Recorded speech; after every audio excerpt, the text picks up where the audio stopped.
For the first time in history, people and machinery are working together, realizing a dream.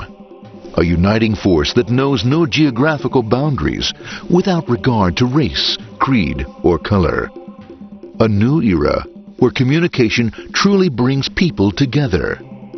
This is the dawn of the net. Want to know how it works?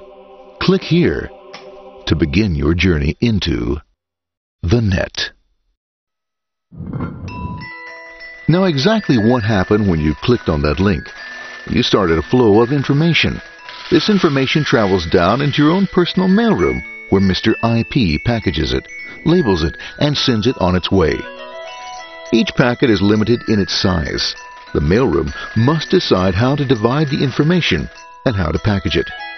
Now, the package needs a label containing important information, such as sender's address, receiver's address, and the type of packet it is.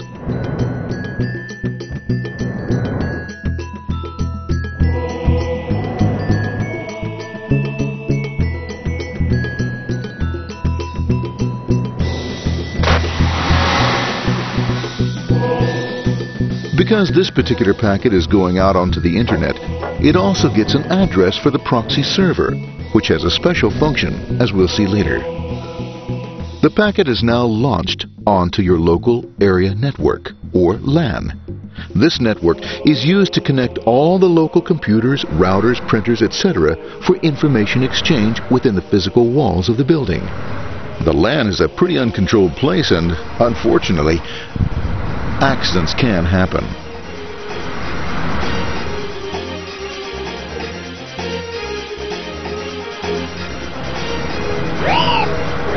The highway of the LAN is packed with all types of information. These are IP packets, Novell packets, Apple Talk packets. They're going against traffic, as usual. The local router reads the address and, if necessary, lifts the packet onto another network. The router, a symbol of control in a seemingly disorganized world. Whoops, sorry about that. Let's put this one there, this one here. This moves here, this one goes here. I don't like this one. Let's stop this one. Let's go here. A little over to the left. Let's move this one here. Another channel here. Let's put that one here. Another one there. Let's put that one here. There he is, systematic, uncaring, methodical, conservative, and sometimes not quite up to speed.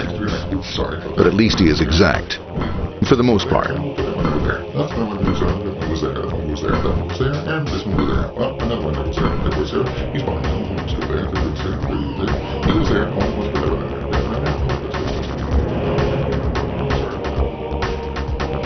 As the packets leave the router, they make their way into the corporate intranet and head for the router switch.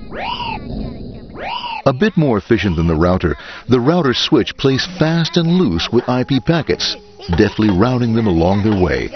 A digital pinball wizard, if you will. Here we go. Here comes another one. And it's another. Watch this, Mom. Here goes. Whoop, around the back. Hey, in there. Over the left, over the right, over the left, over the right. You got it. Here it comes. Right down. He shoots. He scores. It's going. Hey, Wayne. Here, watch out. Here comes another one. Oh, here we go. And it's gone. As packets arrive at their destination, they're picked up by the network interface, ready to be sent to the next level. In this case, the proxy. The proxy is used by many companies as sort of a middleman in order to lessen the load on their internet connection, and for security reasons as well. As you can see, the packets are all of various sizes, depending upon their content.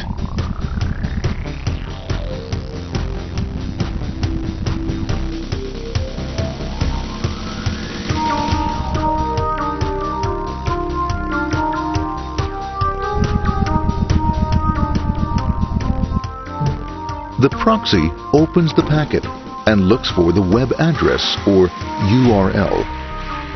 Depending upon whether the address is acceptable, the packet is sent on to the internet.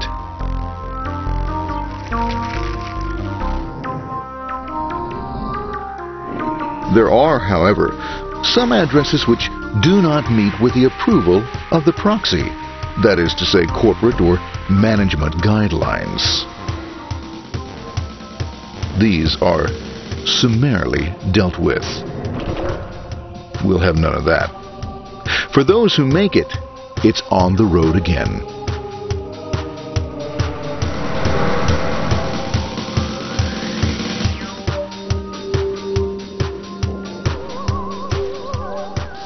Next up, the firewall. The corporate firewall serves two purposes. It prevents some rather nasty things from the internet from coming into the intranet, and it can also prevent sensitive corporate information from being sent out onto the internet. Once through the firewall, a router picks up the packet and places it onto a much narrower road, or bandwidth, as we say.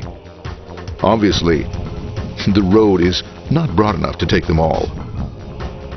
Now you might wonder what happens to all those packets which don't make it along the way. Well, when Mr. IP doesn't receive an acknowledgement that a packet has been received in due time, he simply sends a replacement packet. We are now ready to enter the world of the Internet. A spider web of interconnected networks which span our entire globe. Here, routers and switches establish links between networks. Now, the net is an entirely different environment than you'll find within the protected walls of your LAN. Out here, it's the Wild West. Plenty of space, plenty of opportunities, plenty of things to explore and places to go. Thanks to very little control and regulation, new ideas find fertile soil to push the envelope of their possibilities. But because of this freedom, certain dangers also lurk. You'll never know when you'll meet the dreaded ping of death. A special version of a normal request ping, which some idiot thought up to mess up unsuspecting hosts. The paths our packets take may be via satellite, telephone lines, wireless, or even transoceanic cable. They don't always take the fastest or shortest routes possible, but they will get there. Eventually. Maybe that's why it's sometimes called the worldwide wait. But when everything is working smoothly, you can circumvent the globe 5 times over at the drop of a hat. Literally. And all for the cost of a local call or less. Near the end of our destination, we'll find another firewall. Depending upon your perspective as a data packet, the firewall could be a bastion of security or a dreaded adversary. It all depends on which side you're on and what your intentions are. The firewall is designed to let in only those packets that meet its criteria. This firewall is operating on ports 80 and 25. All attempts to enter through other ports are closed for business.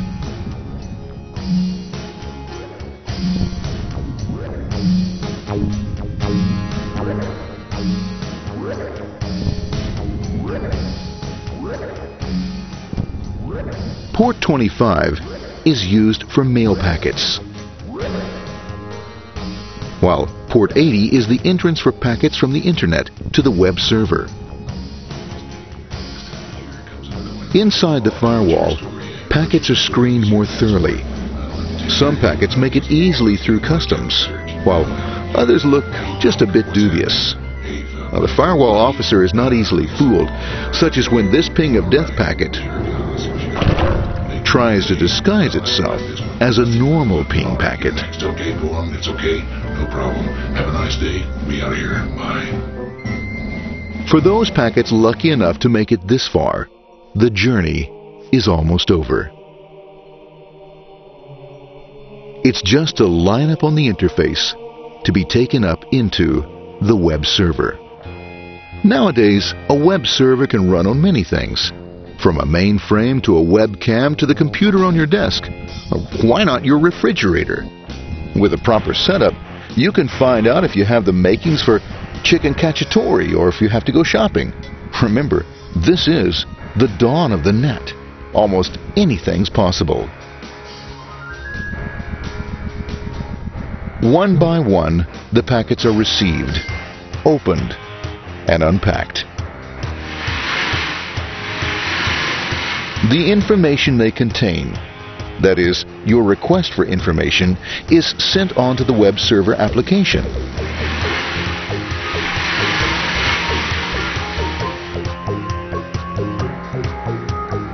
The packet itself is recycled, ready to be used again, and filled with your requested information.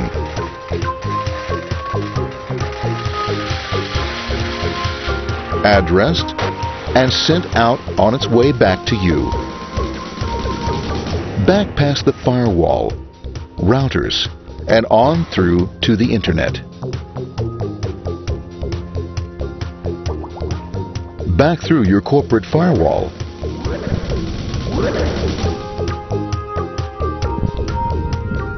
And onto your interface.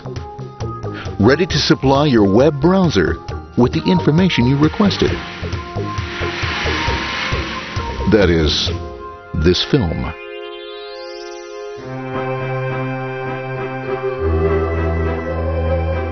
Pleased with their efforts and trusting in a better world, our trusty data packets ride off blissfully into the sunset of another day, knowing fully they have served their masters well. Now, isn't that a happy ending?